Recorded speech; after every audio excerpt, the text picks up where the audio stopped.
Rob Liefeld's Last Blood, number 1. This is a review. I'm coming at this as somebody who has not read Youngblood or Brigade. This is not a nostalgia thing for me.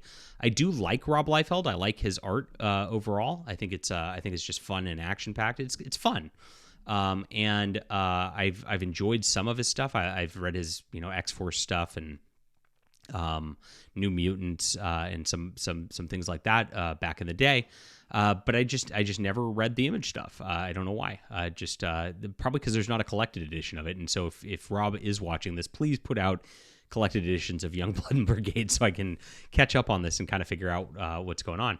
Last Blood seems to be tied into that universe. There's a bunch of characters who are named here who are superhero types who I think are from that, and I think that's callbacks to that on a nostalgia level, and I don't know. So I don't know all the iterations. I'm going to research into it now so I can kind of figure out where all those characters came from and like the history of that. But I'm going to this as a reader who just picked this up. Rob Liefeld did something really unique with this and published this himself and just sold these on a app called Whatnot, where he just ran it as an auction. And so if you were lucky to get one of these, I was not. Actually, a buddy online had extra and sold it to me at cost. Thank God, the person who sold this to me, thank you very much. Really appreciate you allowing me to read this. And I was really excited for this. I liked Rob doing that. I thought it was fun. He was engaging with the fans. He was a lot of fun on that. And releasing this book, like just direct to fans like that, was kind of a cool thing. Now, it's my understanding Last Blood number 2 is finished, so hopefully I'll be able to snag a copy of that as well. And basically, there's this character right here who is running through. Oh, there's a foot! Like immediately, I thought Rob doesn't draw feet. that's the joke. But you see he's kind of running through this devastated forest that's like in the snow or ashes or whatever. This is in a post-apocalyptic kind of era, and this is like in future Washington, D.C. after everything's kind of been destroyed.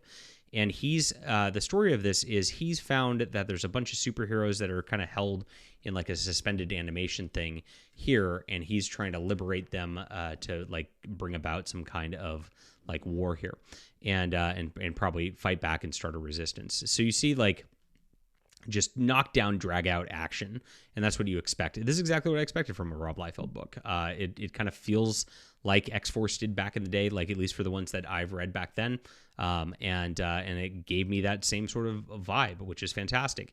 And you see the character right here. I really appreciate the colorists on this a lot. I feel like the tones they gave are absolutely beautiful, and I learned there are 2 different colorists on this. We should give them some credit and look at the credits page real quick because they did such a good job on this. I was impressed, and I don't love a lot of colorists' work. This is J. David Ramos and Juan Rodriguez did the colors here. Neat stuff. And look at the depth that they gave to all the shading, and just like even in the face and the skin tone, looks like a painting. And I really dig that sort of deal here. He eventually rescues the group, as mentioned, and then they are embroiled in a fight to get out of here themselves towards the end of the book here. And so here's the characters towards the end of it: Captain Freedom, Battlestone, KO, Atlas. I don't know if they are part of like Youngblood or Brigade or whatnot, or if they're new characters. I saw both those lists had a lot of different characters to them.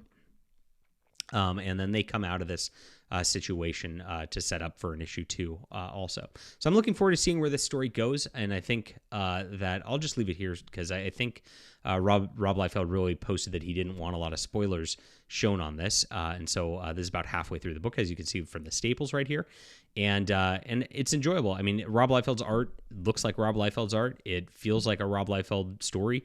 If you are familiar with that, then and you like that, you're definitely going to like it. If you are new to this, I would say that there's a lot of characters introduced, so it's a little difficult for a new reader maybe. But there is just a ton of action, so it does flow really well from a new readership perspective as well, and it's enjoyable. I definitely will read the next one. I call this an 8 out of 10 overall. Good start for a series. I'm excited that he's drawing all the interiors and writing it himself as well. Is really cool. Kudos for that. And I look forward to the next issue. Leave a comment down below with what you think about this. Hit that like and subscribe button. We'll be back soon.